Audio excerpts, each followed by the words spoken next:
I accidentally designed an entire top-down pixel art scene of Shrek. It was not intentional, this wasn't my plan. See, on this channel, I create a lot of pixel art of different video game styles. People ask for certain styles, I go try and learn it.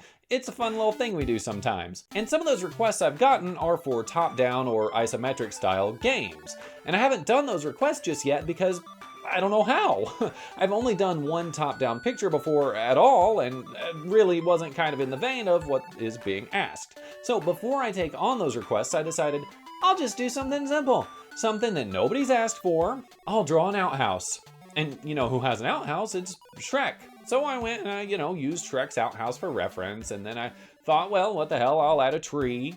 And then I added another tree, and then I drew an entire swamp scene, complete with characters and animations. It was a lot. I want to share with you guys all of the cool stuff I learned. We're going to go through all of that. And when are we going to start?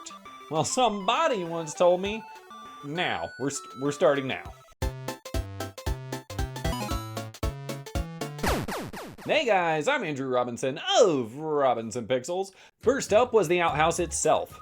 What differentiates top-down art from isometric is that, in general, in top-down art, you're only going to see the front of the building and the roof. It should be easier to learn, in theory.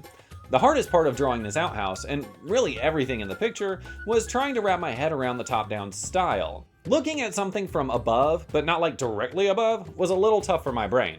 So even after I get the outhouse colored, I'm gonna go back and revise it a few times. But first, I thought a tree would look nice. I started out by just drawing in the flats, keeping it so it would fit within those checkered marks in the background. I figured a character in this world would be around 16 by 16 pixels, which is the size they used in the original Pokemon games. So I decided this game's tiles, if it were a real game, would be 8 by 8. Drawing in the leaves and the tree bark was really a matter of adding squiggles in the right places. Don't overthink it. Nature is a little rough and unpredictable, which means you've got some license to scribble. I didn't plan out the leaves, I just, made little marks where they might kinda sorta be. I just had to make sure the light source was above the trees, meaning it's lighter closer towards the middle than actually at the top of the sprite. And I'll adjust that a few times throughout the piece. Now back to the outhouse for a bit. The building still looks too tall to me, and we're not really over the roof. Squishing the building down and adding deeper shadows along the top of the door implies that the roof overhangs it a little and makes it look a little bit more like we're above it. Now variety is a big part of why I enjoy nature scenes, so we need a bush. My first attempt here is kind of awful, so don't get too attached. I'll redo the whole thing later. But first, it's swamp time. I drew in a super rough estimate for what the scene might look like before working on a path leading out of the outhouse. I referenced A Link to the Past a lot while making this one. In that game, they essentially add some shadows from the grass around a dirt pathway. That works for me. Once I had a tile I kinda like, I just duplicated it all around. Now for the swamp edges, I copied Zelda again, roughly. I cheated by using that top path tile here along the break in the ground, which leads down a riverbank to the water. And then for the right edge of the swamp, I just rotated those same tiles. Of course, you can't just have the top and sides meet each other at a perfect 90-degree angle. You need rounded out edges to look natural. You'll notice for the bottom bank, I did not just flip the top tiles. The idea is that from this top-down angle, you would see more of the far bank than you would of a closer one. And would you look at that? We reached a checkpoint, which is where we check on the art and point out the things that it needs. I want this thing to look like a forest, and if you've ever been to a forest, you know they're kind of messy, right? There should be a lot of stuff there, so let's go through and add a lot of stuff. Beginning with stuff number 1, shadows. That just makes the top-down angle a little more convincing. Stuff 2, slightly messier trees. I made them a little less round along the top and added some hangy vine things at the bottom. Stuff 3, water blobbies. It's just a ripple or something, I'll add more later. Stuff 4, cattails. I spent an embarrassingly long time drawing these. I wanted 2 in an 8 by 8 tile, which was way harder than it seemed. At first I tried giving them no outline, so it's clear you can walk through them, but that looks too much like a completely different style. So I gave them a black outline. But by the end of the project, it bothers me how solid they look, so eventually I'll compromise and give them a dark green outline instead. Stuff 5, grass. This little tile is to be used sparingly, just to break up the monotony when there's too much green space. Stuff 6, better bushes. I hated those original ones, so I buckled down and made one that looks more like you're kind of above a big leafy blob. because really that's all bushes are, they're just leaf blobs. Dithering with black along the bottom really helped it look more leafy. Stuff 7, lily pads. I drew a little Pac-Man. There's an extra dark pixel outline along the bottom, and that gives it just a hint of depth. Stuff 8, a mud pit. I recolored the swamp tiles, and that worked well enough. But in the movie, it's not just a mud pit. There's also stuff 9, a branch. I drew this part down in that empty space so I could actually see what I was doing. I shaded and highlighted it with semi-random lines going horizontally because that's kind of the direction the bark would be going in. Let's pop that bad boy onto the mud pit. Nice. Oh, but now we can tell the mud pit's kind of plain. Stuff 10, bubbles. I wanted this to look ickier than the swamp water, so we also get a few highlights on the biggest, shiniest bubbles. But now we've got all this space at the bottom of the screen, we really need something. Kinda like stuff 11, Shrek's house. I decided to start with the door, and then I could size the rest of the building based on that. The house in the movie isn't exactly conducive to a top-down video game.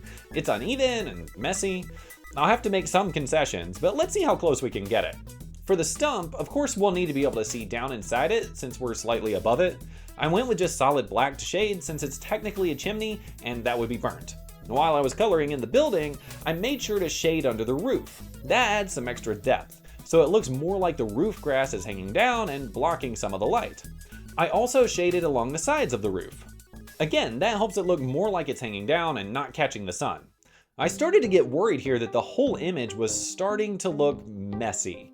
And not in a good swampy way. I mean, I just don't like to look at it.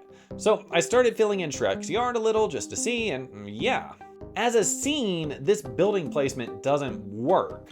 Your eyes go straight to that house down there, right? It's visually very heavy at the bottom. So let's rearrange. We'll scoot the building up and move a few more things around. This is feeling much better to my eyeballs. Let's go ahead and shade the house and the tree, plus he's got to have this messy doormat here. This is feeling much more homey now. I like it. But Shrek's house in the movie has a little stone path going up around the side, and plus you can actually like walk onto the roof because the house is built into a hill. Mine isn't really like that. Mine just looks like a solid house. Well, let's try and fix that. I cut into this bottom corner of the house a little bit better with a grass pile, so it kind of meshes in a little bit better with the rest of the scene. After that, instead of an actual roof edge, I redrew that as a ramp instead. I've got two different colored greens going on here, so I just kept the edge really ragged, as if the grass is naturally changing type between the ground and the roof. Also, I left the top as a black line, and that would help differentiate that the player would actually have to go around the ramp to get up onto the roof. Stuff 12, stepping stones. Again, I did not use solid black outlines here either. I wanted to make sure that you know that these are not obstacles and you can walk on them. Stuff 13, weird little puddles. This helps the ground be a little more messy and wet. And now we've hit another checkpoint. Okay, so the light in the window of the house is a little too bright and plain. I don't like that. But also the scene overall just feels to me like it's missing life. The life that it needs is the life of an ogre. Now more than ever, we need Shrek. It became apparent very fast that this was going to be hard to draw. 16 by 16 is tiny, but I already designed this whole scene around him being that size, so I gotta stick to it. I reference Pokemon characters a lot here. In general, the eyes and mouth of these characters are towards the bottom of their faces, but some of them are a little more in the center. Realistically, characters like this would be looking up, like into the sky, but with sprites this small, you gotta do what you gotta do. At this point, I knew this wasn't really looking like Shrek, but I wasn't sure what to do about it. So I put him into the scene directly to continue the process. For one thing, the ears are too alien. They gotta go. For another, my commitment to following Pokemon style was breaking my own interpretation of what this character should look like. I'd given him this little mouth because that's what they did. But I'd say one of Shrek's most prominent features is his nose, especially when looking at him from above. So I sacrificed the mouth in favor of a big ol' honker. Redoing the ears, all I really had to do to fix them was take out some of the black outline that had made them too prominent. Shrek's head is also a lot more conical than I'd realized. Squishing it in along the top really helped him to look more like an ogre. And this here is why you don't quit early, right? Like, this is trash and this is treasure. Shrek is treasure. I don't have a transition for this part, but hey, I also fixed the window. Adding in a frame and changing the bright yellow light to kind of an orange light makes the scene look a little more friendly and warm. But we are here to learn top-down pixel art, and in these types of games, usually the characters can face towards the camera like I drew, but also to the sides and to the back, and I'll be damned if I'm gonna do this video without actually learning how to make different directions on the characters, so let's do it. I took Shrek's sprite and made half of it semi-transparent. That allowed me to still see where everything should line up. So this way, I already knew where the top of his head would be, and his chin, eyes, ears, you know how the body works. The hardest part was figuring out his nose, and also how far to push out his belly, but I think I got close enough. And for facing away, it's just an edit of the front-facing sprite. Removing his facial features makes him look kind of like a faceless monster, but I fixed that by bringing up his vest at the back, closer to where the back of his skull would be. He doesn't really have a neck here, but that helps imply the existence of one. Stuff 14, pebbles. Stuff 15, angry signs that tell you to keep out. Yes, I drew 3 different ones because he's got 3 in the movie. Now, any logical person at this point would say that they're done, right? Shrek Purgatory accomplished. You did all you had to do for this thing. But instead, I animated chimney smoke. So let's talk about how to do that. Pick Square has a setting on the brush that allows pressure sensitivity. So if you want clear pixels, you just lightly tap, and then you press in a little harder for more solid smoke. The basic idea of what I did is I created a 6-frame loop. Frame 1 is just the standard chimney smoke. Cool. Frame 2, we put the puff of smoke upwards as it leaves the chimney. Frame 3, it started to dissolve along the top as there is a hint of new smoke along the bottom. Frame 4, it's more dissolving at the top and more production at the bottom. Frame 5, that top smoke is nearly gone. And frame 6, the top puff no longer exists, and we have a strong batch of smoke building up at the bottom. Put them all together and you have a decent animation. Shrek's got his nice cozy house, he can stand out in his yard and turn in all directions to make sure that nobody's coming. He's all alone, with no one here beside him. Except for Donkey. I gave myself a size limit here of 24 by 16 pixels. I didn't want Donkey being bigger than Shrek, after all. And if you think drawing an ogre at this size would be difficult, a donkey is harder. Donkeys are real, so you have less suspension of disbelief than you do for ogres. Best I can say is to keep going, even when you think that there's no way this thing is gonna work. My first draft here just doesn't quite hit the mark. Honestly, he's too long. I won't be able to get his proportions 100% right, of course, but I know this ain't it. By lowering his butt down and scooting his body in, he's got much more donkey-like proportions. This helps him look more like a noble steed and less like, well, I don't know, a weird dog monster. Oh, and while I was making this video, they announced Zendaya is gonna be in Shrek 5. So I went ahead and made a sprite of her too, so that way I could put it in the thumbnail and maybe get more clicks.